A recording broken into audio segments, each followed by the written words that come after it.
What if the best way to defend a jet was not to fight, but simply to fly away? During the Cold War, this was the reality for one of the most incredible aircraft ever built.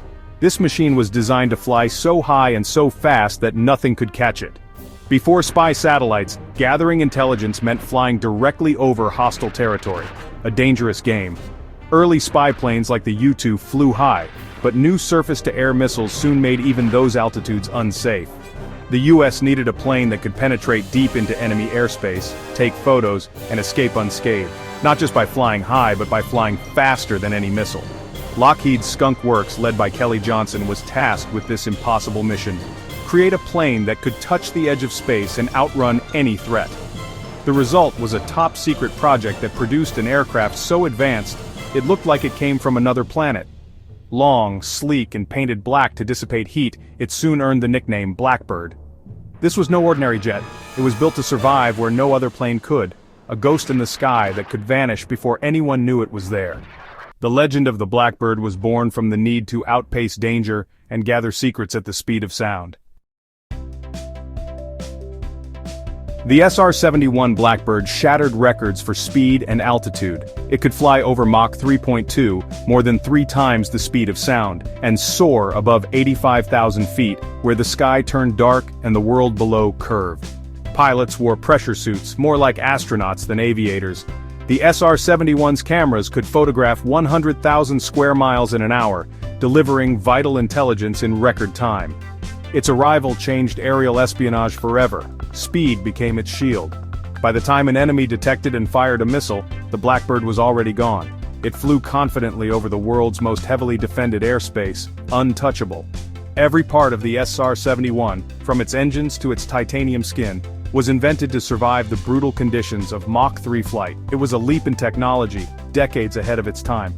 The Blackbird wasn't just fast, it was nearly invincible. Its story is proof that bold innovation can succeed against all odds. The SR-71's defense was simple. It was too fast to catch. Enemy radar operators would spot a blip moving at impossible speed, scramble to launch a missile, but by then, the Blackbird was already miles away. Missiles struggled to reach 85,000 feet, losing speed as they climbed, while the SR-71 kept accelerating. If a missile was detected, the pilot's response was to push the throttle forward, outrunning the threat. Over 4,000 missiles were fired at the Blackbird. None ever hit. Its speed was its armor, exploiting the physics of flight and missile limitations.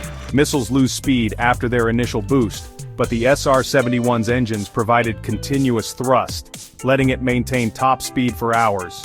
Flying high in thin air minimized drag, making pursuit nearly impossible. The Blackbird didn't need to hide or fight, it just needed to fly.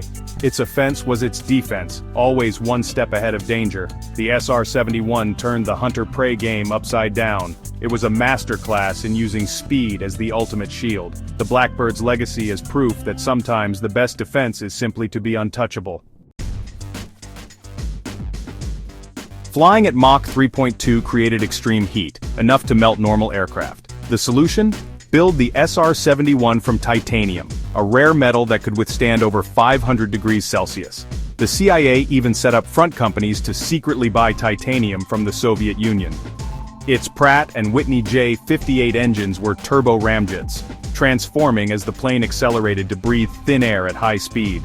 Movable spikes in the engine slowed supersonic air to subsonic speeds, preventing stalls.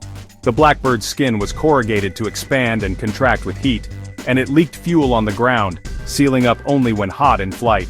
It took off with partial fuel, then refueled in the air before missions. The black paint wasn't just for looks, it absorbed radar and radiated heat away. Every detail, from metal to paint, was engineered for survival at the edge of space.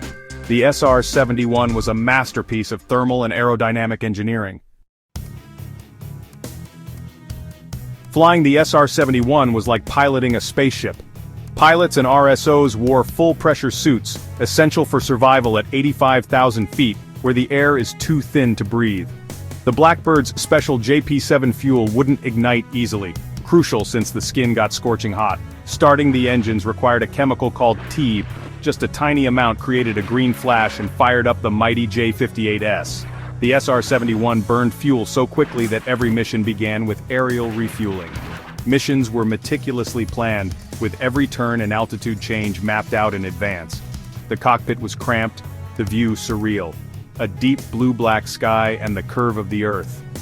Pilots described a sense of detachment, racing above the world at bullet speed. When threatened, they calmly pushed the throttles forward, trusting their machine. It was a unique bond between man and technology, operating at the limits of human achievement. The Blackbird's missions demanded focus, endurance, and absolute faith in speed. From 1966 to the late 1990s, the SR-71 Blackbird built a legacy unmatched in aviation. It set speed and altitude records. New York to London in under 2 hours, and 85,000 feet in level flight. Over 4,000 missiles were fired at it, but none ever hit, a perfect record. Its invincibility came from revolutionary design, speed as the ultimate protection.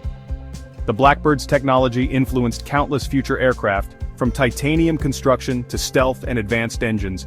It was a flying laboratory, pushing engineering to new heights. Even after retirement, its spirit lives on in today's aerospace innovations. Imagine a modern Blackbird, unmanned, hypersonic, nearly invisible, powered by next-gen engines. The Blackbird's legacy is the relentless pursuit of speed, height, and technological dominance. Its legend inspires us to keep reaching for the skies.